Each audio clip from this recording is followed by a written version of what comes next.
So again good evening எல்லாருக்குமே. Work energy பவரோட lecture 2ல நம்ம இருக்கோம். குயிக் ரிவிஷன் கிளாஸஸ்ல இருக்கோம். கைனடிக் எனர்ஜி சம்மந்தப்பட்ட எல்லா சம்முமே நான் உங்களுக்கு கற்றுக் கொடுத்துருந்தேன். Kinetic energy, change in kinetic energy வேணும்னா ஒர்க் டன்னு, இது ஒர்க் எனர்ஜி தியரம் பற்றி பேசியிருந்தோம். எப்படி இது யூஸ் பண்ணணுன்றதை கூட நான் உங்களுக்கு சொல்லி கொடுத்துருந்தேன். அதுக்கப்புறமா கைனடிக் எனர்ஜிக்கு P²/2m, இதில் kinetic energy is increases by 300%, momentum increases by 100%. அந்த மாதிரி சம்மெல்லாம் கற்றுக் கொடுத்துருந்தேன். அது கண்டிப்பாக வரும், பார்த்துக்கிறது நல்லது. அதுக்கு முன்னாடி நான் பொட்டென்ஷியல் எனர்ஜி இப்போ போகணும். பொட்டென்ஷியல் எனர்ஜி பேசணும்னா கண்டிப்பாக உங்களுக்கு 2 பேரை பற்றி தெரிஞ்சாதான் பொட்டென்ஷியல் எனர்ஜிக்கு போக முடியும். யார் சார் அந்த 2 பேர்? பொட்டென்ஷியல் எனர்ஜி நல்லா நீங்கள் கற்றுக்கணும்னா கன்சர்வேட்டிவ் ஃபோர்ஸஸ் பற்றி நீங்கள் தெரிஞ்சுக்கணும்.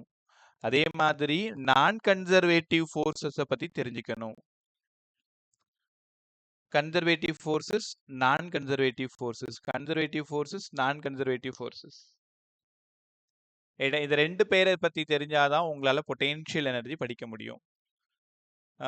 ரொம்ப இம்பார்ட்டன்ட். இதில் ஒரு தியரி கொஷின் இருக்கு, அப்படியே ஜஸ்ட் டிக் பண்ணிட்டு போயிட்டே இருக்கலாம். கன்சர்வேட்டிவ் ஃபோர்ஸஸ்னா என்னங்க sir? Conservative work done is independent of path. First point பாருங்க. நான் முதல்ல இங்கே கன்சர்வேட்டிவ் சொல்லி கொடுத்துறேன், அப்புறம் நான் கன்சர்வேட்டிவ் போகிறேன். Conservative work done is independent of independent path. பாத்துக்கும் ஒர்க் டன்னுக்கும் சம்பந்தமே இல்லை. பாத்துக்கும் ஒர்க் டன்னுக்கும் சம்பந்தமே இல்லை சார். புரியல. ஒரு பாடி ஏல இருக்கு, ஏல இருந்து பி போகுது, இது ஒர்க் டன் 1. ஏல இருந்து பிக்கு கொண்டு போறீங்க, ஒர்க் டன் 1. திரும்ப ஏல இருந்து வேற ஒரு வழியா பிக்கு கொண்டு போறீங்க, இது ஒர்க் டன் 2. ஏல இருந்து பிக்கு வேற ஒரு வழியா இங்கெல்லாம் போயிட்டு டிஃபன் சாப்பிட்டு இப்படி பிரியாணி சாப்பிட்டு இப்படி போயிட்டு இப்படிலாம் போறீங்க, இது ஒர்க் டன் 3. ஆனா கன்சர்வேட்டிவ் ஃபோர்ஸஸ்ல நீங்க பண்ணீங்கன்னா work ton 1, work done 2, work done 3, இது 3 ஈக்குவலா தான் இருக்கும். இது ஆல்ரெடி கேட்ட கொஸ்டின். கன்சர்வேட்டிவ் ஃபோர்ஸஸ்னா யார் யாரு? Gravitational force, electrostatic force, magnetic force, இதெல்லாம் வந்து கன்சர்வேட்டிவ். ஒன்றும் இல்லை, நான் சொல்றது அப்படி கற்பனையாக யோசிங்களேன். இப்போ நீ ஒரு டேபிளில் உட்காந்துருக்க, இல்லை ஒரு சேரில் உட்காந்துருக்க, உன் கிளாஸ் ரூம் எப்படி இருக்குன்றது உனக்கு தான் தெரியும். அதாவது நீ உட்காந்து கவனிச்சிருக்கிற இடம். ஒருவேளை இன்கேஸ் உனக்கு முன்னாடி ஒரு டேபிள் இருக்குன்னு வச்சுக்கோங்களேன். அந்த டேபிள் ஒரு பேனா இருக்கு, அந்த பேனாவை கையில் எடு, இங்க இருந்து இங்க கொண்டு போங்க, ஒர்க் டன் 1. திரும்ப அந்த பேனாவை எடுத்து வந்து டேபிள் வைங்க, மறுபடியும் இப்படிலாம் சுத்தி சுத்தி சுத்தி சுத்தி சுத்தி மறுபடியும் அதே இடத்துக்கு போங்க, ஒர்க் டன் 2. மறுபடியும் இந்த பக்கமா எங்கேயாவது போங்க, ஒர்க் டன் 3. இப்போ என்னதான் நீ ரொம்ப தூரம் இங்கெல்லாம் இது வரைக்கும் போயிட்டு வந்தா கூட ஒர்க் டன் மாறாது. எங்க கன்சர்வேட்டிவ் ஃபோர்ஸ் ஃபீல்ட்ல இனிஷியல் பொசிஷனையும் ஃபைனல் பொசிஷனையும் பொறுத்து தான் இருக்கும், பாத்த பொறுத்து இருக்காது. கத்துக்கிட்டீங்களா? ரொம்ப இம்பார்ட்டன்ட், கவனமா கத்துக்கணும். Work done is independent of path. ஒரு பாடி இங்க இருக்கு, இங்க இருந்து இங்க போகும்போது எவ்வளவு ஒர்க் டன்னோ அதே இப்படி போனாலும் அதே ஒர்க் டன் தான், இப்படி போனாலும் அதே ஒர்க் டன் தான். சஞ்சய் கூட நீங்க சஞ்சய் கேக்குதா? ரைட். ஸோ 3 ஒர்க் டன்னும் ஈக்குவலாக இருக்கும். 3 ஒர்க் டன்னும் ஈக்குவலாக இருக்கும். Work done is independent of பாத்ன்றதை மறந்துடாத. ரைட்டா? அடுத்தது யாரெல்லாம் சார் வந்து conservative force? Electrostatic force, gravitational force, spring force, all central forces. All central forces. இங்க பாருங்க, நியூக்ளியர் ஃபோர்ஸு சமீபத்தில் தான் கற்றுக் கொடுத்தேன், எக்ஸாமுக்கு முன்னாடி உங்களுக்கு. நியூக்ளியர் ஃபோர்ஸஸ், நான் சென்ட்ரல் ஃபோர்ஸஸ்னு கற்றுக் கொடுத்தேன். உங்களுக்கு தெரியுமா? பூமி சூரியனை சுற்றி வருது, நிலவு பூமியை சுற்றி வருது. இதுக்கு காரணம் கிராவிடேஷனல் ஃபோர்ஸு. கிராவிடேஷனல் ஃபோர்ஸ் இருக்கிறதுனால தான் revolve around a circular path, they provide necessary centripetal force. இப்போ gravitational force central force, electrostatic force central force, magnetic force central force, nuclear forces non central forces. கரெக்டா? அப்போ உங்ககிட்ட கேட்குறேன், யாரெல்லாம் conservative? gravitational conservative, electrostatic conservative, magnetic conservative. All central forces are conservative, spring forces are conservative. எக்ஸாம்ல ஒரு gravitational force, electrostatic force அந்த பேரை சொல்லியே கேட்பாங்க. Work done is independent of path, work done is independent of path கத்துக்கிட்டீங்களா? எப்படி கொடுத்தாலும் W1 W2 W3 ஈக்குவலா தான் இருக்கும். ரைட்டா? அதே மாதிரி ஒர்க் டன்னஸ் ரவுண்ட் ட்ரிப். நீங்க ஏல இருந்து போறீங்க, பிக்கு போயிடுறீங்க, திரும்ப பில இருந்து ஏக்கே வந்துடுறீங்க. போகும்போது ஒரு ஒர்க் டன்னு, வரும்போது ஒர்க் டன்னு, ரெண்டு ஈக்குவலா தான் இருக்கும். But work done in a round trip 0. இதுவும் ஒரு டைம் கேட்ட question. Work done in a round trip 0 in a conservative force ஃபீல்டுல. ஒரு பாலை இங்க இருந்து மேல கொண்டு போங்க, பிளஸ் mgh. மேல இருந்து கீழே கொண்டு வாங்க, minus mgh. Both are equal and opposite, cancel to each other. Total work done 0. இல்ல உனக்கு புரியுற மாதிரி சொன்னா டிஸ்பிளேஸ்மெண்ட் சார் ஆரம்பிச்ச இடத்துக்கே திரும்ப வந்துருச்சு சார். டிஸ்பிளேஸ்மெண்ட் 0, ஒர்க் டன் 0, எப்படி வேணாலும் எடுத்துக்கலாம். So over a round trip work done 0. கத்துக்கிட்டீங்களா பை? இந்த 2 பாயிண்ட் ரொம்ப ரொம்ப important. Work done is independent of path வரணும், அதே மாதிரி ஓவர் எ ரவுண்ட் ட்ரிப் கண்டிப்பா 0ன்னு தெரிஞ்சுக்கணும். அடுத்தது உங்களுக்கு தெரியுமா, பொட்டென்ஷியல் எனர்ஜியை வந்து கன்சர்வேட்டிவ் ஃபோர்ஸ் ஃபீல்ட்ல மட்டும் தான் பேச முடியும். பொட்டென்ஷியல் எனர்ஜியை it chase only conservative force field. Conservative force field. Potential energy conservative force ஃபீல்ட்ல மட்டும் தான் பேச முடியும். அதனால தான் கிராவிடேஷனல் பொட்டென்ஷியல் எனர்ஜின்னு நீங்க 12th படிச்சிருப்பீங்க. எலக்ட்ரோஸ்டாட்டிக் பொட்டென்ஷியல் எனர்ஜின்னு படிச்சிருப்பீங்க.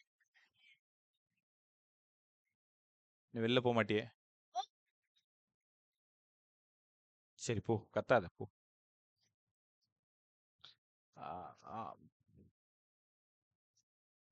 இல்லை, கிளாஸ்ல இருக்கும் பொழுது ஏதாவது சொன்னா நான் எதிர்த்து பேச மாட்டேன்றதுனால அது என்ன ஏறிட்டு போகுது. Right. So potential energy it's a conservative force ஃபீல்டில் மட்டும்தான் வேலிட். கன்சர்வேட்டிவ் ஃபோர்ஸ் ஃபீல்டில் மட்டும்தான் வேலிட். நான் கன்சர்வேட்டிவ்ல பொட்டென்ஷியல் எனர்ஜி பேச முடியாது. அதனால தான் gravitational potential energy, electrostatic potential energy, magnetic potential எனர்ஜின்னு படிக்கிறீங்களே தவிர வேற எங்கேயாவது ஃப்ரிக்ஷன் பொட்டென்ஷியல் எனர்ஜி நீ படிச்சிருக்கியா? வாழ்நாளில் படிச்சிருக்க மாட்டேன், இனிமேலும் படிக்க மாட்டேன். விஸ்கஸ் பொட்டென்ஷியல் எனர்ஜி ஏதாவது படிப்பீங்களா? படிச்சிருக்க மாட்டீங்க. நேற்றே உனக்கு சொன்ன நான் கன்சர்வேட்டிவ் ஃபோர்ஸஸ்லாம் யாருன்ட்டு. விஸ்கஸ் ஃபோர்ஸ், ஏர் டிராக், ஃப்ரிக்ஷன் ஃபோர்ஸ், இதெல்லாம் நான் கன்சர்வேட்டிவ். ரைட்டா? கவனமா கவனிங்க. நான் கன்சர்வேட்டிவ் கத்துக்கலாமா? நான் கன்சர்வேட்டிவ் ஃபோர்ஸஸ். இது ரெண்டு புரிஞ்சுக்கிட்டாதான் உங்களால பொட்டென்ஷியல் எனர்ஜி புரிஞ்சிக்க முடியும். நான் கன்சர்வேட்டிவ் ஃபோர்ஸஸ். இப்போ அடுத்த செஷன் இன்னைக்கு 7 மணிக்கு அந்த 11th இருக்கு இல்லையா, அதுல வந்து ப்ரிசம் டாபிக் பேசுறோம். கம்ப்ளீட் வெறும் ப்ரிசம் மட்டும். ஆனா டீடைல்டு டெரிவேஷனோட இருக்கும். 12th பசங்க பிரசன்ட் 12th பசங்க. உனக்கு வேற ப்ரிசம் தெரிஞ்சுக்கிற ஆர்வம் இருந்ததுன்னா லிங்க் போட்டு வரேன். கம்பல்ஷன் கிடையாது, நான் திரும்பி நடத்த தான் போறேன். தேவைன்னா அந்த ரே ஆப்டிக்ஸோட ப்ரிசம் டாபிக் கத்துக்கணும்னா வந்து கத்துக்கோங்க. Viswathi good evening. Jeyasika good evening. Vasan good evening. Abi good evening. சரி பை, இன் டைம் குள்ள வந்துருங்க. நாள்ல இருந்து ஓகே.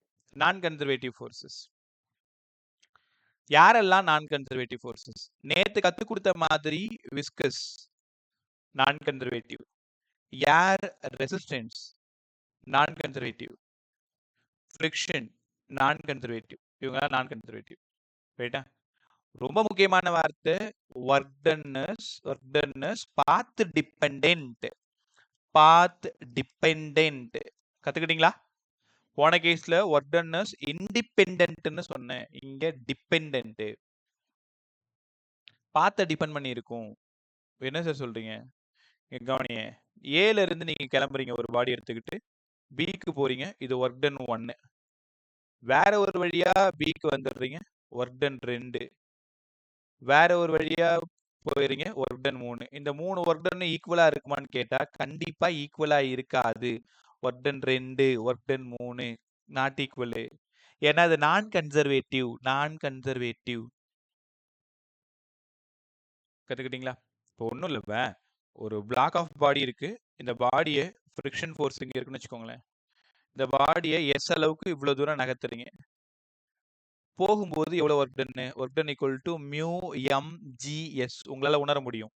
ஏன்னா எஃப்க்கு பதிலா மியூ எம் ஜின்னு தெரியும். இது force. Work done force into displacement S. போகும்பொழுது ஒரு மியூ எம்ஜிஎஸ். ஆக்சுவலா மைனஸ். ஏன் மைனஸ்னு உனக்கு புரியும். ஃபோர்ஸோட டைரக்ஷன் இந்த பக்கமும் டிஸ்பிளேஸ்மெண்டோட டைரக்ஷன் அகெயின்ஸ்டாவும் இருக்கிறதுனால மைனஸ். வரும்பொழுது ஒரு மைனஸ் மியூ எம்ஜிஎஸ்.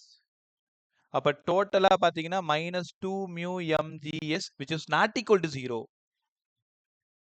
தெரியுதா? ஏன்னா ஃப்ரிக்ஷன் நான் கன்சர்வேட்டிவ். நான் கன்சர்வேட்டிவ்ல ஒரு ரவுண்ட் ட்ரிப்ல work done not equal to 0. Round ட்ரிப்ல work done not equal to 0. போன கேஸ்ல என்ன சொல்லி கொடுத்தேன்? ரவுண்ட் ட்ரிப் ஆரம்பிச்ச இடத்துக்கே திரும்ப வந்துச்சுன்னா work done 0 for conservative. Non conservative ஃபீல்ட்ல work done not equal to 0 ஒரு ரவுண்ட் ட்ரிப்க்கு. இங்க ஆரம்பிச்சு இங்க போயிட்டு திருப்பி இங்க வர்றதுக்கு. கத்துக்கிட்டீங்களா? அவ்வளவுதான். இப்போ கொஷினை நீங்க கவனமா கவனிக்கணும். தியரி கொஷின் ஒரு 7-8 கொஷின் வந்து மாடல்ல இருக்கு. நேற்று அந்த பேப்பர் அனுப்பிச்சிருக்கேன் இல்லையா? அப்படியே நீங்க ஜஸ்ட் டிக் பண்ண வேண்டியதுதான். கன்சர்வேட்டிவ்ல என்ன நடக்கும், நான் கன்சர்வேட்டிவ்ல என்ன நடக்கும். Work done is independent of path, இங்க பாத் டிபெண்டன்ட். எக்ஸாம்பிள் யார் யாருன்னு பார்த்துக்கணும். ரவுண்ட் ட்ரிப் 0வா இருந்தா conservative. Round trip not equal to 0வா இருந்ததுன்னா நான் கன்சர்வேட்டிவ். நல்லா கத்துக்கிட்டீங்களா? ஓகே. ஸோ இங்க இருந்து போறது தான் பொட்டென்ஷியல் எனர்ஜி, ரைட்? எதுக்கும் நம்ம ரிட்டன் நோட்ஸ் ஒழுங்கா படி, டீடைல்டா அதில் எழுதியிருப்பேன். இப்போ தியரின்றதுனால நான் வார்த்தையா சொல்லிடுவேன். அப்புறம் திரும்ப ரிவிஷன் பண்றதுக்கு உனக்கு ஒரு மெட்டீரியல் வேணும் இல்லையா? இப்போ நான் சொன்னதை காதுல வாங்கிக்கிட்டு படிக்கும்போது நீங்க என்ன பண்றீங்கன்னா, அந்த பிடிஎஃப்ல சும்மா மொபைல்ல கூட வச்சு படிச்சுக்கோ, இல்ல பிரிண்ட் அவுட் கூட எடுத்துக்கோ. உன்னோட வில்லிங் தான் அது. இப்போ பொட்டென்ஷியல் எனர்ஜின்னு என்னங்க சார்? பாடி ஓடுனா kinetic energy sir. By virtue of its motion kinetic energy. By virtue of its பொசிஷனை வச்சு சொல்றது தான் பொட்டென்ஷியல் எனர்ஜி.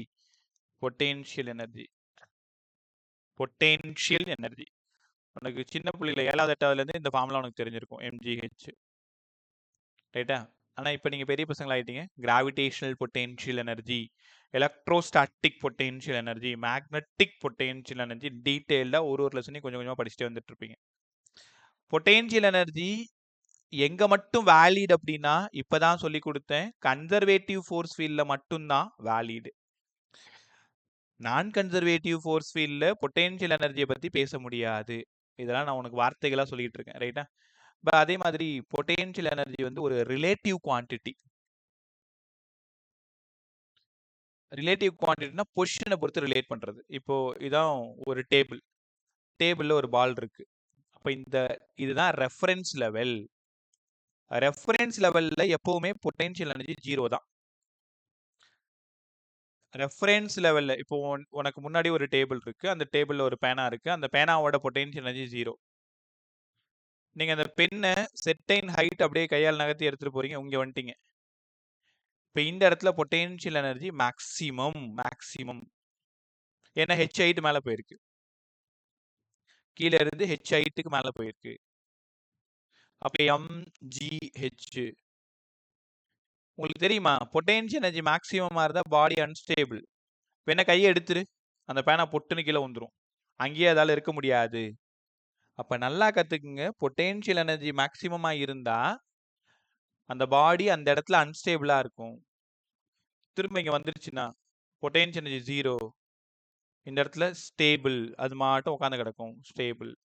ஏன்பா நம்ம பெண்டுலத்துல நிறைய படிச்சுமே, இருக்கிற பழைய பசங்க நிறைய பேர் தெரிஞ்சிருக்கும். இங்க பாருங்க, இந்த மீன் பொசிஷன், இந்த பெண்டுலத்தை இங்க கொண்டு போனா அது அங்கேயே நிக்காது, திரும்ப இங்க வந்துட்டு இப்படி வந்துட்டு திருப்பி இப்படி வரும். அப்ப இந்த இடத்துல பொட்டென்ஷியல் எனர்ஜி மேக்ஸிமம்னு கத்து கொடுத்தேன், இங்க பொட்டென்ஷியல் எனர்ஜி மேக்ஸிமம்னு கத்து கொடுத்தேன், சென்டர்ல கைனடிக் எனர்ஜி மேக்ஸிமம்னு கத்து கொடுத்தேன். ஞாபகம் இருக்குன்னு நினைக்கிறேன் உங்களுக்கு. திரும்ப அடுத்து நம்ம பேச போறோம், ரைட்டா? ஸோ பொட்டென்ஷியல் எனர்ஜின்றது ஒரு ரிலேட்டிவ் குவான்டிட்டின்னு சொல்லி கொடுத்துருக்கேன். ரெஃபரன்ஸ் லெவலில் பொட்டென்ஷியல் எனர்ஜி 0ன்னு சொல்லியிருக்கேன்.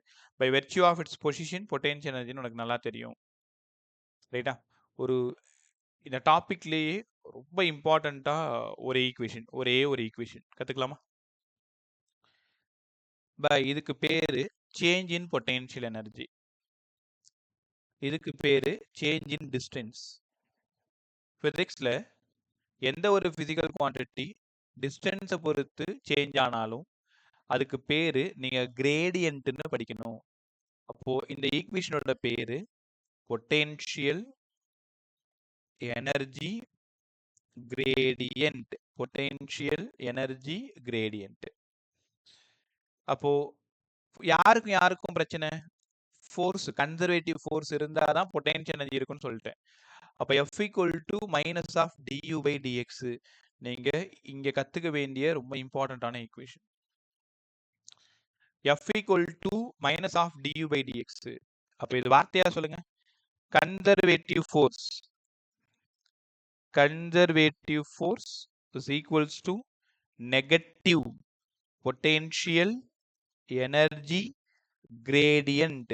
டினாமினேட்டர்ல டிஸ்டன்ஸ் இருந்தாலே அதை நீங்க கிரேடியன்ட்னு படிக்கணும். இப்போ velocity by distance, velocity gradient.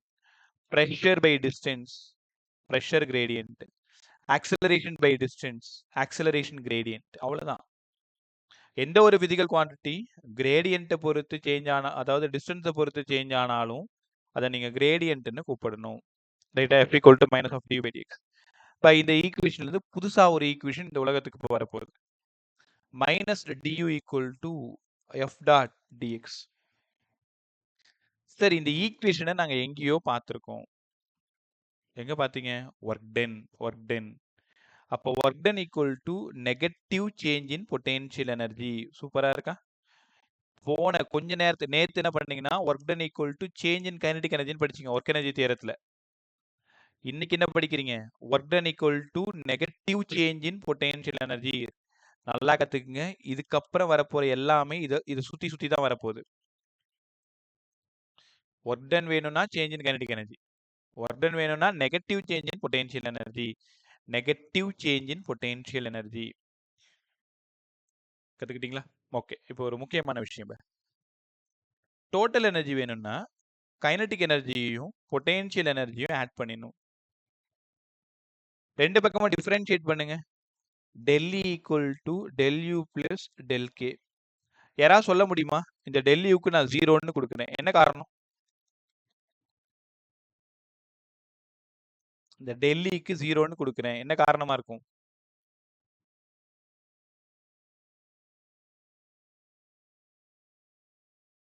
சும்மா சொல்ல, என்ன காரணமா இருக்கும்? உன்கிட்ட எத்தனை முறை சொல்லி கொடுத்துருக்கேன்? Total energy is constant, conserved. கான்ஸ்டன்ட்டை டிஃபரன்ஷியேட் பண்ணா என்னப்பா வரும்? டக்குன்னு சொல்லணும்ல. del U equal to minus of del K. கரெக்டா? இந்த del Kவுக்கு பதிலாக நம்ம W கொடுத்துலாமா? அப்ப del U equal to minus W, minus இந்த பக்கம் வந்தா W equal to minus of del U வந்துருச்சு பாருங்க. உனக்கு புரியுதா? கைனடிக் எனர்ஜி அதிகமானா பொட்டென்ஷியல் எனர்ஜி குறையும், அவ்வளவுதான் பிசிக்ஸ். டோட்டல் எனர்ஜி மாறாது. அப்போ ஒர்க் டன் வேணும்னா டெல் கே யூஸ் பண்ணியும் சம் போடலாம், ஒர்க் டன் வேணும்னா மைனஸ் டெல் யூ யூஸ் பண்ணியும் சம் போடலாம். கண்டிப்பா நிறைய சமையல பிராக்டிஸ் பண்ணீங்கன்னா மட்டும்தான் உங்களால போய் அங்க சம் போட முடியும். Work done equal to change in kinetic energy, work done equal to negative change in potential energy. கத்துக்கிட்டீங்களா? ஓகே. நான் இப்போ ஒரு கிராஃப் ஒன்று ட்ரா பண்றேன். அந்த கிராஃப்ல இருந்து ஒரு கொஸ்டின் இருக்கு, கத்துக்க ட்ரை பண்ணு. ஒரே நிமிஷம்.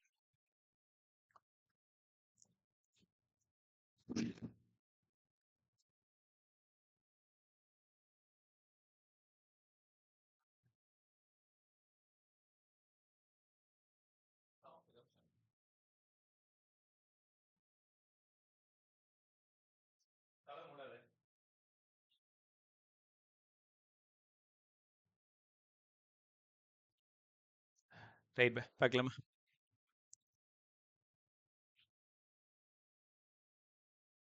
work done equal to negative change in potential energy, work done equal to change in kinetic energy. So இதில் ப்ராப்ளம் சால்வ் பண்ணுறது நல்லது. இப்போ ஒரு கிராஃப் ஒன்று கற்றுக்கோங்க. இப்போ கிராஃபில் எக்ஸ் ஆக்சஸ் ஒய் ஆக்சஸ் ரெண்டு எடுத்துக்கிறேன். எக்ஸ் ஆக்சஸில் ஃபோர்ஸும் ஒய் ஆக்சஸில் யூ பொட்டென்ஷியல் எனர்ஜியும் எடுத்துக்கிறேன். The graph is drawn between force and potential. Force வேண்டாம், இங்கே டிஸ்டன்ஸ் எடுத்துக்கலாம், எக்ஸ் எடுத்துக்கலாம். ரைட்டா? எக்ஸ் எடுத்துக்கலாமா? ஓகே. கிராஃப் நமக்கு கிடைக்கிறது இந்த மாதிரி கிடைக்குது. எப்படி வேணாலும் இருக்கட்டும், பிரச்சனை இல்ல. ஆனா எப்படி அத கண்டுபிடிக்கணும்னு சொல்லி தரேன், கவனமா கவனி. இப்ப ஒரு கிராஃப் எப்படி இருக்குன்னு வச்சுக்கோங்களேன். இதுதான் ஸ்லோப். இப்ப இது யூனா இது டெல் யூ, இது எக்ஸ்னா இது டெல் எக்ஸ். அப்ப என்ன கத்துக்கிட்ட? ஸ்லோப் ஆஃப் யூஎக்ஸ் கிராஃப் என்ன கொடுக்குது? ஃபோர்ஸ் கொடுக்குது. ஒத்துக்கிறீங்களா? கரெக்ட் தானே? அப்ப du பை dx இப்பதானே படிச்ச ஃபோர்ஸ்ன்ட்டு, பொட்டென்ஷியல் கிரேடியன்ட் ஃபோர்ஸ். அப்ப நான் கிராஃப யூக்கும் எக்ஸுக்கும் டிரா பண்றேன். யூனா யாரு? Potential energy. எக்ஸ்னா யாரு? டிஸ்டன்ஸ். பொட்டென்ஷியல் எனர்ஜி சேஞ்ச் ஆகுது வித் ரெஸ்பெக்ட் டு டிஸ்டன்ஸை பொறுத்து. ரைட்டா? ரைட். இப்போ யாராவது சொல்ல ட்ரை பண்ணு, சொன்னீங்கன்னா தான் உங்களுக்கு புரியும். நான் இங்கே ஒரு 5 பாயிண்ட் எடுத்துக்கிறேன். A1, B1, C1, D1. ஈயும் ஏவும் கிட்டத்தட்ட ஒன்று தான். ஏக்கு என்ன ஆன்சர் வருதோ அதே தான் ஈக்கு. எஃப் வேண்டாம், ஜி. அட் ஏல ஸ்லோப்பு நெகட்டிவா பாசிட்டிவா?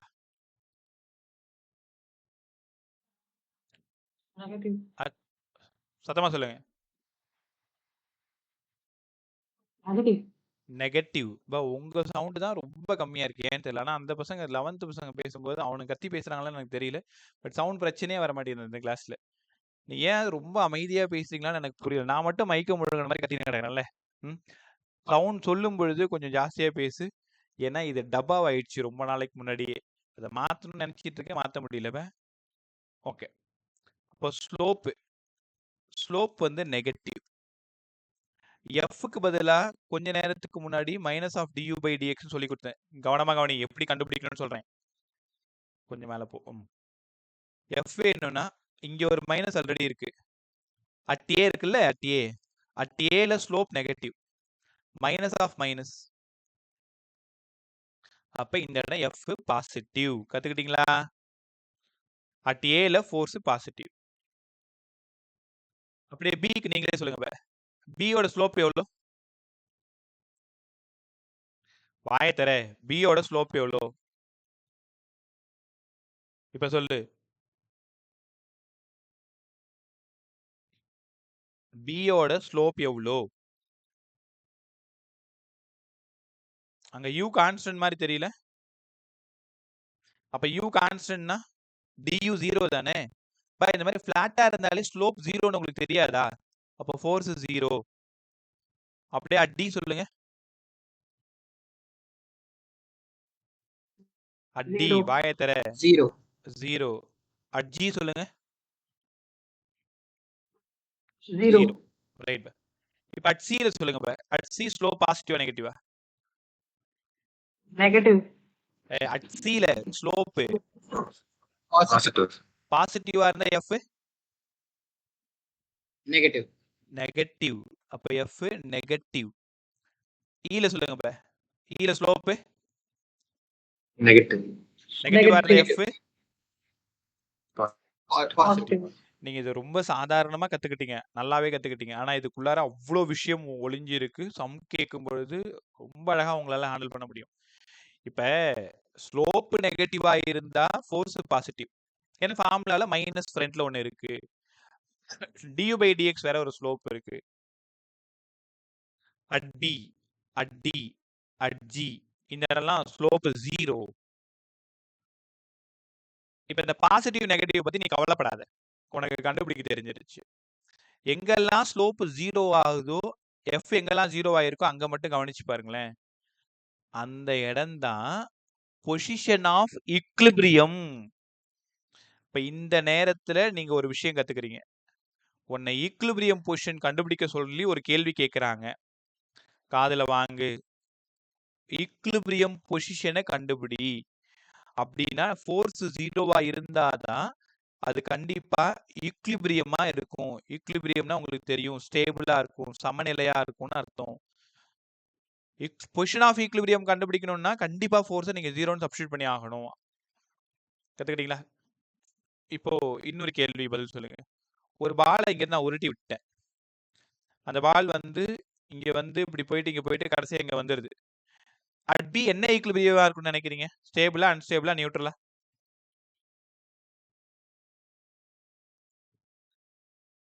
பேசுங்க. அட் பி என்ன ஈக்லிபிரியமா இருக்கும்னு நினைக்கிறேன். இதுக்கு பிசிக்ஸ் படிச்சிருக்கணும்னு அவசியம் இல்லை. சாதாரணமே கண்ணால பார்த்தா சொன்னா போதும்.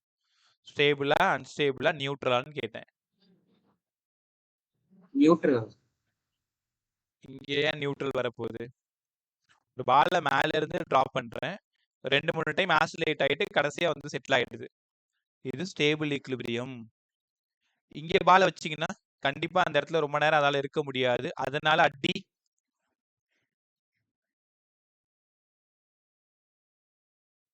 முடியலாம். ரொம்ப நல்லா அன்ஸ்டேபிள் ஈக்லிபிரியம். Unstable equilibrium. இந்த இடம் ஃபுல்லாவே பொட்டன்ஷியல் எனர்ஜி ஒரே பொட்டன்ஷியல் எனர்ஜியா இருக்கு பாத்தீங்களா? அந்த யூவோட வேல்யூ அது நீட்டா சேமா இருக்கிறதுனால இதுதான் நியூட்ரல் ஈக்லிபிரியம். ரைட்? ப்ராப்ளமே இங்கே தான் இருக்கு. இதை கண்டுபிடிக்கிறது தான் உன் திறமை. அதுக்கு வேற ஒரு ஐடியா இருக்கு. நான் டயக்ராம்ல பார்த்ததும் சொல்ல சொன்னேன் நான். டேய் ஒன்றும் இல்லைப்பா, உங்க வீட்டில் ஒரு நல்லதா ஒரு பவுல் இருக்குன்னு வச்சுக்கோங்களேன். இந்த மாதிரி ஒரு பவுல் இருக்குன்னு வச்சுக்கோங்களேன். பால் இங்கே இருக்கு, ஒரு பால் இங்க இருக்கு. இது ரெண்டும் என்ன ஈக்லிபிரியம் மட்டும் சொல்லு. ஏல இருந்தா என்ன ஈக்லிபிரியம், பில இருந்தா என்ன ஈக்லிபிரியம்? ஏல இருந்தா ஸ்டேபிள் ஸ்டேபிள். ஏல இருந்தா ஸ்டேபிள், பில இருந்தா அன்ஸ்டேபிள். இங்க நியூட்ரல் இருக்க முடியாது. உங்க டேபிள்ல ஒரு பேனா இங்க இருக்கு, இன்னொரு இங்க வைக்கிற இங்க வைக்கிற இங்க வைக்கிற எங்க வச்சாலும் அது நியூட்ரல் ஈக்லிபிரியம் தான். ஏன்னா அந்த டேபிள் ஃபுல்லாவே பொட்டன்ஷியல் எனர்ஜி சேம். நல்லா கத்துக்கிட்டீங்களா? ஓகே, நான் இப்போ ஒரு 3 சம் போட்டு காட்டுறேன். அந்த 3 சம் தான் நம்மள காப்பாத்த போற சம். சொல்லுவே. பி வந்து ஸ்டேபிளா அன்ஸ்டேபிளா? பியா?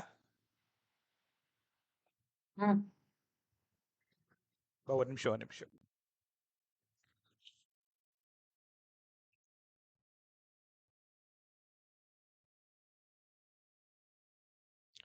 ஒரே நிமிஷம் ஒரே நிமிஷம், எனக்கு தண்ணி மட்டும்.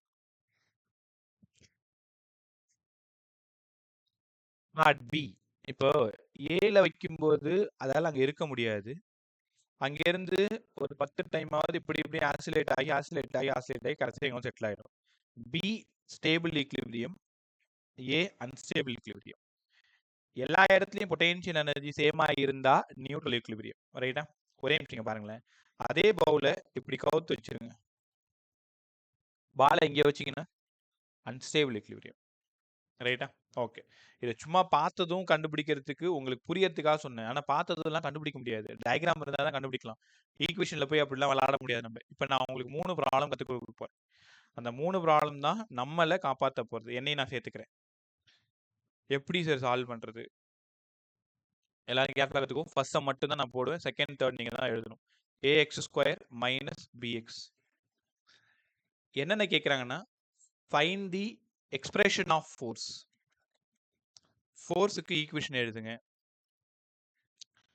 ரெண்டாவது கொஸ்டின் ஈக்லிபிரியம் பொசிஷன் கண்டுபிடிங்க. ஈக்லிபிரியம் பொசிஷன் கண்டுபிடிங்க. மூணாவது அந்த பொசிஷன்ல பொட்டன்ஷியல் எனர்ஜி எவ்வளவு இருக்கும்? Potential energy at equilibrium. நான் ஒரே கொஸ்டினா கற்றுக் கொடுத்துறேன். இல்லை ஏதாவது ஒன்று தான் உனக்கு கேட்க போறாங்க. பட் ஒரு கொஸ்டின் எடுத்துக்கிட்டா இது எல்லாத்தையும் சால்வ் பண்ற மாதிரி நம்ம பார்த்துக்கணும். பை யூ கொடுத்துட்டாங்க, பதில் சொல்லுங்க. எஃப்க்கு போனா என்ன ஃபார்முலா யூஸ் பண்ணணும்? Minus du/dx. Minus of du/dx. ரைட்டா? இப்போ எஃப் இந்த மைனஸை சாதாரணமா நினைச்சிடாத. இந்த மைனஸால எல்லாமே மாறிடும்.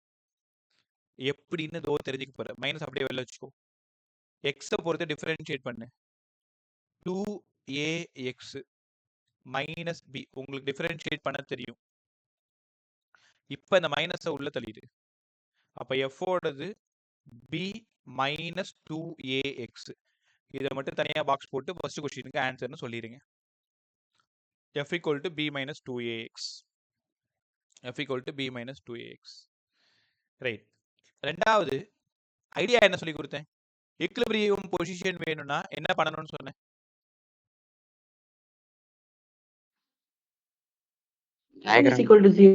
f = 0 போடணும். f = 0ன்னு சப்ஸ்டிட்யூட் பண்ணணும். f = 0ன்னு சப்ஸ்டிட்யூட் பண்ணணும். ரைட்டா? ஓகே. இப்போ f = b minus 2ax இங்க இருக்கு. அப்ப fக்கு பதிலா 0ன்னு கொடுத்துட்டா என்ன ஆகுது பாருங்க. b = 2ax சரிதானே? மேலே ஸ்டெப் பாரு, b மைனஸ் 2ax எஃப்க்கு பதிலாக 0. அப்போ இங்கேருந்து position x equal to b by 2a. இதெல்லாம் அடிக்கடி கேட்குற கொஷின். ரெண்டாவது கொஷினும் பதில் சொல்லிட்டோம். ஈக்குலிபிரியம் பொசிஷன் எங்க? ஈக்குலிபிரியம் பொசிஷன் எங்க? b by 2a equilibrium position. இப்போ இது ஸ்டேபிள் ஈக்குலிபிரியமா அன்ஸ்டேபிள் ஈக்குலிபிரியமான்னு சொல்லணும். அதுக்கு முன்னாடி பொட்டென்ஷியல் எனர்ஜி அட் ஈக்குலிபிரியம் அதை சொல்லி கொடுக்கணும். பொட்டென்ஷியல் எனர்ஜி ஈக்குலிபிரியம் பொசிஷன்ல பொட்டென்ஷியல் எனர்ஜி எவ்வளோன்னு கேட்கணும். கொஞ்சம் ஜாக்கிரதையாக சால்வ் பண்ணுங்க. கொஷின் என்ன? u equal to ax square minus bx. இதுதான் கொஷின் இல்லையா? ஈக்குலிபிரியம் எந்த இடத்துல ஈக்குலிபிரியம்? b பை 2a ல ஈக்குலிபிரியம்.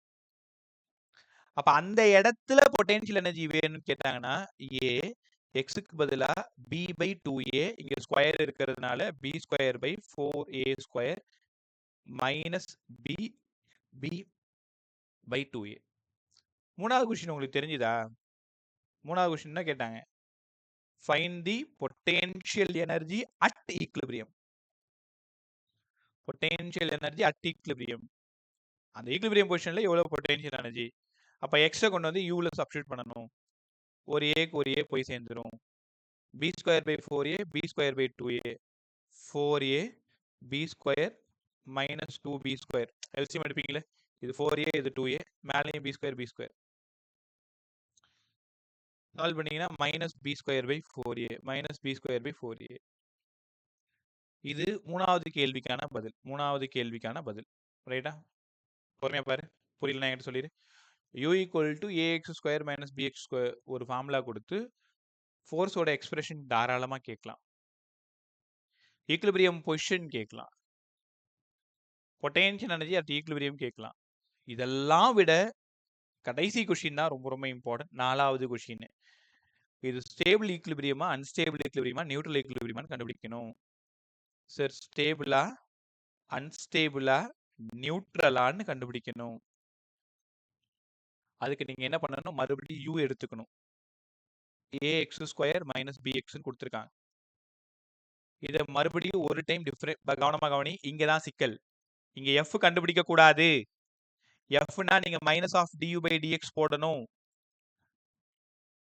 பொசிஷன் ஆஃப், அதாவது ஸ்டேபிளா அன்ஸ்டேபிளான்னு கண்டுபிடிக்கிறதுக்கு f கண்டுபிடிக்க வேண்டாம்.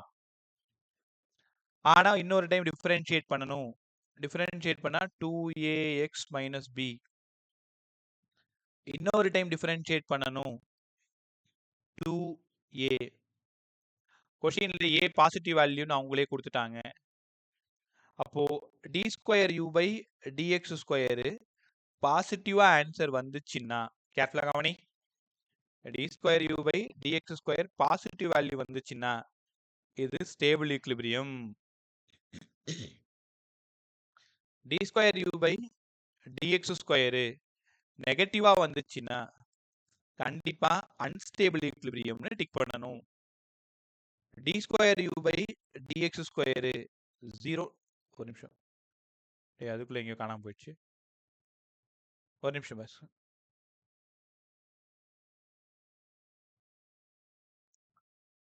எப்ப ஸ்கிரீன் காணும்? ரொம்ப நேரமாவா இப்பதானா?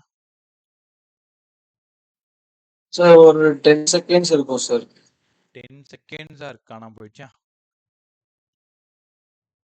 இப்ப வந்துருச்சா? ஸ்கிரீன் கிளியரா? Okay bye. d square u by dx square okay 0வா இருந்ததுன்னா, d square u by dx square நெகட்டிவா இருந்ததுன்னா unstable equilibrium. d square u by dx square 0வா இருந்ததுன்னா நியூட்ரல் ஈக்குலிபிரியம். இப்படிதான் நீங்க கண்டுபிடிக்கணும். இப்போ ஒரு கொஸ்டின்லயே நான் எல்லாத்தையும் கற்றுக் கொடுத்துருக்கேன். இப்போ அவங்க என்ன கொஸ்டின் கொடுத்தாலும் எப்படி அதில் 4 கேள்வி தான் பாசிபிள். ஒன்று ஃபோர்ஸோட எக்ஸ்பிரஷன், ரெண்டாவது பொசிஷன் ஆஃப் ஈக்குலிபிரியம் கண்டுபிடிக்கணும், அதுக்கு ஃபோர்ஸ் நீங்கள் 0ன்னு கொடுக்கணும். மூணாவது பொட்டென்ஷியல் எனர்ஜி அட் ஈக்குலிபிரியம். நாலாவது ஸ்டேபிளா அன்ஸ்டேபிளான்னு கண்டுபிடிக்கிறதுக்கு 2 டைம் நீங்கள் டிஃபரன்ஷியேட் பண்ணால் போதுமே தவிர, முட்டாள்தனமா நான் பண்ண வேலை நான் உங்களை சொல்லலை. ஸ்டார்டிங்கில் இந்த எஃப் இருக்குல்ல, எஃப்க்கு பதிலாக பி மைனஸ் 2ax. ஸோ இந்த எக்ஸ்பிரஷன் மறுபடியும் இதை போய் டிஃபரன்ஷியேட் பண்ணால் மைனஸ் 2a வருது பாருங்க. ரொம்ப நாளா இந்த டவுட் இப்படியே தான் தப்பு பண்ணிட்டு இருந்தேன். நான் நோட்ஸ்லையும் தப்பாக தான் எழுதியிருக்கேன் அந்த கொஷினை. நம்ம ரிட்டன் நோட்ஸில் இந்த கொஷின் தப்பாக இருக்குது. அதுக்கப்புறம் தான் கற்றுக்கிட்டேன் நான் பண்ணது தப்புன்ட்டு. இப்போ தெரியாமல் நான் என்ன பண்ணிட்டேன்னா, நம்ம தான் ஆல்ரெடி டியூ பை டிஎக்ஸ் ஒரு டைம் எஃப் பண்ணி வச்சிருக்கோமே, திரும்ப அதுலேருந்து டிஃபரன்ஷியேட் பண்ணால் D square U by d X square வந்துருந்தானே. நான் ஆல்ரெடி மைனஸை உள்ளே தள்ளியிருக்கேன்ல இதில். இப்போ பாருங்க மைனஸ் 2n வருது. இது அன்ஸ்டேபிள் ஈக்லிபிரியம் நான் போய் டிக் பண்ணிடுவேன். அப்புறம் தப்பு தானே அது. நான் ஒன்று அவேர் பண்ணுறேன், நான் பண்ண தப்பு பண்ணாத. என்ன பண்ணுறேன்னா, position of equilibrium, expression of force, potential energy at equilibrium இதெல்லாம் கண்டுபிடிச்சு முடிச்ச பிறகு ஸ்டேபிளா அன்ஸ்டேபிளா நியூட்ரலான்னு கேட்குறாங்கன்னா மறுபடியும் ஃப்ரெஷ்ஷாக ஈக்குவேஷன் எடுத்துக்கோ. ஒரு டைம் டிஃபரன்ஷியேட் பண்ணுங்க, ரெண்டாவது டைம் டிஃபரன்ஷியேட் பண்ணுங்க. பாசிட்டிவ் வந்தால் ஸ்டேபிள், நெகட்டிவ் வந்தால் அன்ஸ்டேபிள், 0ன்னு வந்தால் நியூட்ரல். ரைட்டா? Okay bye. உங்ககிட்ட ஒரு கேள்வி. 2x மைனஸ் 3x ஸ்கொயர் இது ஸ்டேபிளா அன்ஸ்டேபிளான்னு மட்டும் எனக்கு சொன்னீங்கன்னா போதும். நீங்கள் ஃப்ரீயாக இருக்கும்பொழுது எக்ஸ்பிரஷன்லாம் நீங்கள் பார்த்துக்கலாம்.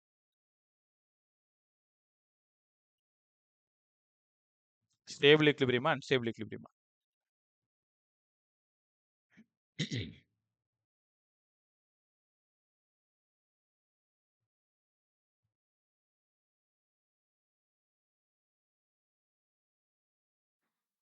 Stable, sir. புரியல. Unstable. அன்ஸ்டேபிள்னு சொல்லியிருக்கீங்க. du by dx 2 minus 6x d square u by dx square minus 6 negative, அதனால அன்ஸ்டேபிள் ஈக்லிபிரியம். புரிஞ்சுச்சா உங்களுக்கு? இந்த கொஷினுக்கு ஃப்ரீயாக இருக்கும் பொழுது ஃபோர்ஸோட எக்ஸ்பிரஷனு, find the position of equilibrium, potential energy at equilibrium கண்டுபிடிச்சு பழகிக்கும். இவ்வளோதான் கொஷின். இதை புரிஞ்சுக்கிட்டீங்கன்னா இது ஒன்றுமே இல்லை. இந்த கொஷின் புரியாத வரைக்கும் இது ஏதோ டஃபாக இருக்கிற மாதிரி தான் ஃபீல் ஆகும். ஒரே நிமிஷம். விஸ்வத்தி, நேற்று போகும்போது ஏதோ ஒரு டவுட் கேட்டிருந்தீங்கல்ல, ஒரு ஸ்ப்ரிங் எப்போ நம்ம 2mg யூஸ் பண்ணணும், எப்போ mg யூஸ் பண்ணணும் அப்படின்ட்டுல. ரைட், அந்த டாபிக் இப்போ அடுத்து தான் வரப்போகுது. எல்லாருமே குரூப் பாரு.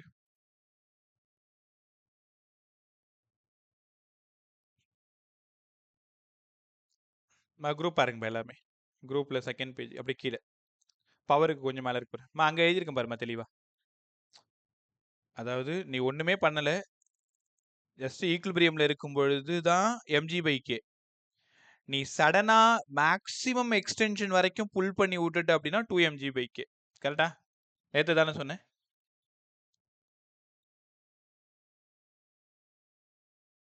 டயக்ராம் பார்க்குறியா? ரைட். அப்போ சடனா நீ புல் பண்ணி விட்ட அப்படின்னா 2mg/k. சடனா புல் பண்ணி விட்டுட்டா 2mg/k. ஈக்குலிபிரியம் பொசிஷன்ல தான் இருக்கு அப்படின்னா அது mg/k.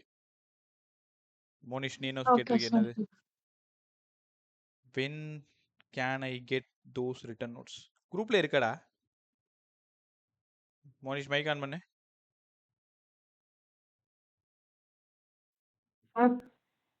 புது மோனிஷே, என்ன வேணும் உனக்கு? சார் அந்த ரிட்டன் நோட்ஸ்லாம் எங்க சார் இருக்கும்? ரிட்டன் நோட்ஸ் எங்க கிடைக்கும் என்கிட்டே கேட்குறியா? நம்ம ரிட்டன் நோட்ஸ் இந்த குரூப்ல போட்டது பார்க்கல நீனு? எல்லா ரிட்டன் நோட்ஸ் எல்லாத்துக்குலாம் இல்ல. எல்லா யூனிட்டுக்குமே இருக்கும். அந்தந்த யூனிட் போகும்போது அந்தந்த யூனிட்டுக்கு உனக்கு வந்துடும். ஓகே சார், அதான் கேட்டேன். Right by. ஜெயசிகா எங்க நேற்று ஆளை காணோம்?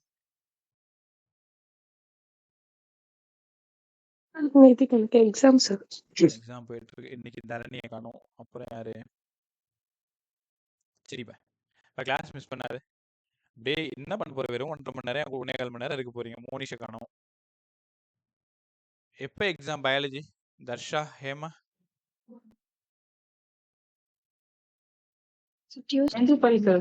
எப்போ?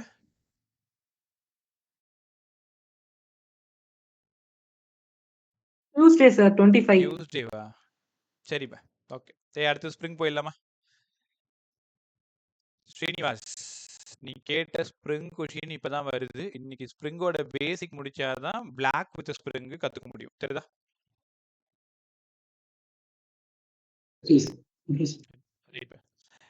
இப்ப ஏற்கனவே ஒரு வீடியோ ஒன்று போட்டிருந்தோம், ஞாபகம் இருக்கா? ஒரு டைம் ஒரு புது முயற்சியா அந்த மேக்னிஃபிகேஷன் சால்வ் பண்ற மாதிரி ஒரு வீடியோ பண்ணியிருந்தோம்ல. அந்த வீடியோ நிஜமாலுமே நல்ல ரீச் இருந்தது. நல்ல ரீச்னா நமக்கு ஒரு 500 வியூஸே வந்து பெரிய ரீச். ஃபர்ஸ்ட் வீடியோ, அந்த ஒரு வீடியோ 500 ரீச் கிட்ட போயிருக்கு. அதே மாதிரி இப்போ ஒரு 4 டேஸ்க்கு முன்னாடி அந்த டேப் சம் நம்ம எப்பயுமே சால்வ் பண்ணோம் தெரியுமா? அந்த மாதிரி ஒரு வீடியோ ஒன்று கிரியேட் பண்ணியிருக்கு. வீடியோ ரெடி ஆயிடுச்சு. இப்போ ஒரு 6:45 உங்கள் கிளாஸ் முடிச்சதும் நான் குரூப்பில் போஸ்ட் பண்ணி விடுறேன். எல்லாருமே அந்த வீடியோவை ஃபுல்லாக பாரு. உனக்கு அந்த டேப் சம் ஈஸியாக புரிஞ்சிடும். அதில் அந்த என்கிட்ட உதயன்னு ஒரு ஒரு பழைய ஸ்டூடெண்ட்டு, எம்இ அவங்க எக்ஸ்ட்ரானரியாக இந்த மாதிரி ஒர்க் எல்லாம் சூப்பராக பண்ணி தராப்புல. நான் பேசுறது எல்லாமே அங்கே விஷுவலா அப்படி இருக்கு. அந்த ட்ராப் வந்து கீழே விழுற மாதிரியும், 5th ட்ராப் வந்து லீவ் ஆகுற மாதிரியும், 2nd, 3rd, 4th ட்ராப்லாம் அந்த மாதிரி ஒவ்வொரு ப்ராப்ளமும் போட்டோன்னா எல்லாருக்குமே ரொம்ப ஈஸியாக புரிய ஆரம்பிச்சிடும். ஆனால் என்ன, ஒரு வீடியோ மேக் பண்ணுறதுக்கு அரௌண்ட் 1000 கிட்ட ஆகுது. சரி பரவாயில்ல, ட்ரை பண்ணி பார்ப்போமேன்னு சொல்லிட்டு இப்போ செகண்ட் வீடியோ ஒன்று ரொம்ப சூப்பராக வந்திருக்கு. நான் குரூப்பில் யூடியூப் வீடியோவாக போட்டு வரேன். மேக்ஸிமம் முடிஞ்ச அளவுக்கு நான் எனக்காக கேட்கல, அந்த சம் கற்றுக்கிறதுக்கு கான்செப்டோடு சொல்லி கொடுத்துருக்கேன். உனக்கு ஆல்ரெடி நல்லா தெரிஞ்சால் கூட பரவாயில்ல, ஒரு கொஷினும் டேக் பண்ணியிருக்கேன். அதாவது டிஸ்கிரிப்ஷனில் ஒரு கொஷின், அதே மாடல் கொஷின் டேக் பண்ணியிருக்கேன். அந்த கொஷினை டீச் பண்ணியிருக்கேன். இப்போ நீங்கள்லாம் அந்த கமெண்ட்டில் போயிட்டு அந்த ஆன்சர் போட்டால் தான் மற்றவங்களுக்கு புரியும். இப்போ என் 17 பசங்க இருக்கீங்க, 17 பசங்களும் அதோட அதுக்கு நீங்கள் ரியாக்ட் பண்ணி அதுக்கு கமெண்ட் போட்டீங்க அப்படின்னா திரும்ப இன்னும் கொஞ்சம் வியூ நல்லா போகிறதுக்கு வாய்ப்பு இருக்குது. இப்போ நீங்கள் பதில் சொல்கிறது பார்த்து அடுத்தவங்களும் பதில் சொல்கிறதுக்கு வாய்ப்பு இருக்குது, கற்றுக்கிறதுக்கு வாய்ப்பு இருக்குது. இப்போ இது பணம் ஒரு நோக்கம் அல்ல, உனக்கு நல்லா தெரியும். அதனால தான் ஓப்பன்லே சேனல் கொடுத்ததுக்கு காரணமே அதுதான். எல்லாரும் கற்றுக்கிட்டும். இப்போ ஈவன் இதிலேருந்து பெருசாக ஒன்றும் வந்துட போகிறது கிடையாது. நீங்கள் பார்த்தீங்கன்னா தெரியும், 650 வீடியோக்கு மேலே போட்டிருக்கோம். இதுக்காக தனியாக வேலை செய்யலை. இருந்தாலும் இன்னும் கொஞ்சம் பேர் அதை தெரிய மாட்டேங்குது யாருக்கும்.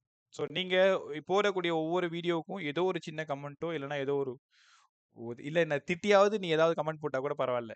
ஏன்னா நான் அந்த ஏற்கனவே இந்த சக்ஸஸ் பண்ணவங்கள்ட்டலாம் பேசும் பொழுது நிறைய வியூஸு, அந்த அக்யூரசி, ஆவரேஜ் வியூ டியூரேஷனு, இந்த கமெண்ட்டு இதெல்லாம் பொறுத்து தான் ரீச் நல்லா இருக்கிறதா இப்போ தான் கொஞ்சம் கற்றுக்கிட்டேன். ஸோ அதனால் உன்னால் முடிஞ்ச அளவுக்கு ஒரு வீடியோ ஃபுல்லாக கூட நீ பார்க்கணுன்னு அவசியம் இல்லை. இந்த வீடியோ ஃபுல்லாக பாருங்கள். இப்போ இந்த ரெக்கார்டட் வீடியோலாம் போடும்போது சும்மா ஒரு லைக் பட்டன் தட்டி விட்டுட்டு உனக்கு என்ன தோணுதோ அதை கமெண்ட்டில் சொல்லிட்டு போ. அது இன்னும் 4 பேர் பார்க்கறதுக்கு கொஞ்சம் நல்லா இருக்கும். மற்றவங்களுக்காக, நான் எனக்காக கேட்கல. ரைட்டா?